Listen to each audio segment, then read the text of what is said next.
Hello friends, welcome to Ungal Samayal.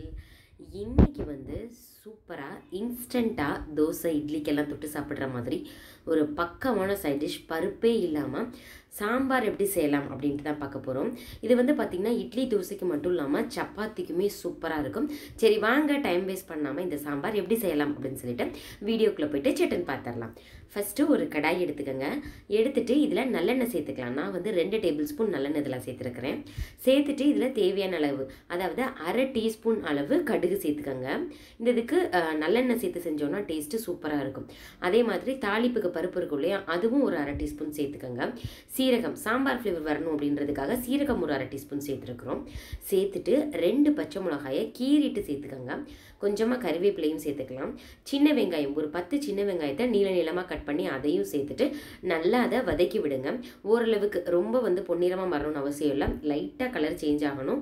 அந்த அளவுக்கு வதக்கி விட்டுக்கலாம். நீங்க பெரிய வெங்காயம் சேர்த்தீங்க அப்படின்னா அது டேஸ்டே வேற மாதிரி ஆயிரும். அதனால சின்ன வெங்காயம் செய்யுங்க. நல்லெண்ணெயில செய்யுங்க. அப்பதான் டேஸ்டும் ஃப்ளேவரும் சூப்பரா இருக்கும். இப்போ லைட்டா கலர் சேஞ்ச் ஆயிருச்சு. இந்த நேரத்துல 2 நாட்டு தக்காளியை இதோட சேர்த்துக்கலாம் புளிப்புக்காக.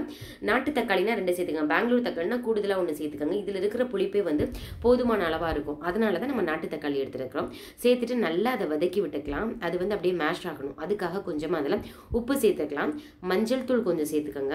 அதுக்கப்புறம் காரத்துக்கு தகுந்தாப்புல நான் 1 டீஸ்பூன் அளவு சாம்பார் தூள் இருக்கு இல்லையா அது சேர்த்துக்கிறேன். காரம் உங்களுக்கு வேணும்னா எக்ஸ்ட்ராவா கூட சேர்த்துக்கலாம்.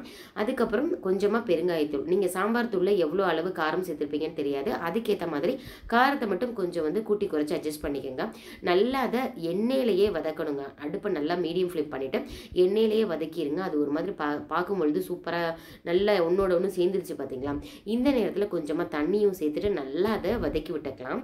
இது ஓரளவுக்கு கொதி வரணும். அப்படியே சிம்மில் போட்டுட்டு அப்படியே இருக்கட்டும். உப்பு மட்டும் கொஞ்சம் கம்மியாக இருக்கும். லாஸ்ட் நம்ம அதை சேர்த்துக்கலாம். இப்போ பொட்டுக்கடலை இருக்கு இல்லையா அதை எடுத்துக்கலாம். ஒரு 3 டேபிள் ஸ்பூன் பொட்டுக்கடலையை வறுக்கலாம் தேவையில்லை. அதை அப்படியே மிக்சி ஜாரில் போட்டு நைஸாக திரிச்சு எடுத்துக்கோங்க. இது கூட தண்ணி சேர்த்து கலக்கி நம்ம இதோட சேர்க்க போகிறோம். நம்ம இப்படி செய்யும்பொழுது அந்த திக்னஸ்க்காக சேர்க்குறோம். இன்னொன்று பொட்டுக்கடலையோட டேஸ்ட் சூப்பராக இருக்கும். அதுக்காக தான் நம்ம இப்படி செய்கிறோம். ஒரு சாம்பார் ஃபீல் கொடுக்கும். அதனால தான் இப்போது தேவையான அளவு தண்ணியை சேர்த்துட்டு கெட்டியாக இருக்கா தண்ணியாக இருக்கான்னு பார்த்து அதுக்கேற்ற மாதிரி அட்ஜஸ்ட் பண்ணிக்கோங்க. காரம் உப்பு எல்லாமே சரியாக இருக்கா அப்படின்னு பார்த்துக்கோங்க. சாம்பார் தூள் சேர்த்தனா ஃப்ளேவரும் டேஸ்ட்டும் சூப்பராக இருக்கும். சப்போஸ் சாம்பார் தூள் இல்லை அப்படின்ற பட்சத்தில் ஏன்னா பேச்சுலர்ஸ்லாம் நிறைய பார்த்து செஞ்சுட்டு இருக்கீங்க இல்லையா அதனால சொல்கிறேன்.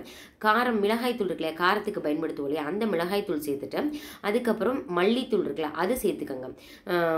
3/4 டீஸ்பூன் மிளகாய் தூள் சேர்த்துக்கோங்க. 1 டீஸ்பூன் மல்லித்தூள் சேர்த்துட்டு பச்சை வாசனை போகிற அளவு நல்லா அதை கொதிக்க விட்டுட்டோம் அப்படின்னா சூப்பராக ரெடி ஆயிடும். நான் இன்னைக்கு சாம்பார் தூள் சேர்த்துருக்கிறதுனால அது எதுவுமே சேர்க்கலாம். பார்த்தீங்கன்னா கலரும் டெக்ஸ்சரும் சூப்பராக இருக்குது. டேஸ்ட்டும் அட்டகாசமாக இருக்கும். இதே மாதிரி நீங்களும் ட்ரை பண்ணி பாருங்கள். சாம்பார் வச்சு சட்னி செய்கிறதுக்குள்ள லேட் ஆயிரும். ஆனால் இது நீங்கள் ஃபாலோ பண்ணிங்கன்னா ஒரு 10 நிமிஷத்தில் சாம்பார் ரெடி ஆயிருங்க. அந்தளவுக்கு ரொம்ப ஃப்ளேவரான சாம்பார். நீங்களும் இதை செஞ்சு பாருங்கள்.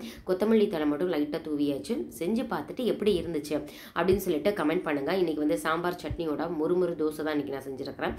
சட்னி பார்த்தீங்கன்னா தேங்காய் சட்னிலேயே கையேந்தி பவன் ஸ்டைல் அதுக்கப்புறம் ஹோட்டல் ஸ்டைல் அப்புறம் 5 ஸ்டார் ஹோட்டல் அப்படின்னு சொல்லிட்டு விதவிதமாக தேங்காய் சட்னி இதை போட்டிருக்கோம். உங்களுக்கு தேவைப்பட்ட அதனோட லிங்க் எல்லாத்தையுமே டிஸ்கிரிப்ஷன் பாக்ஸில் போகிறேன்.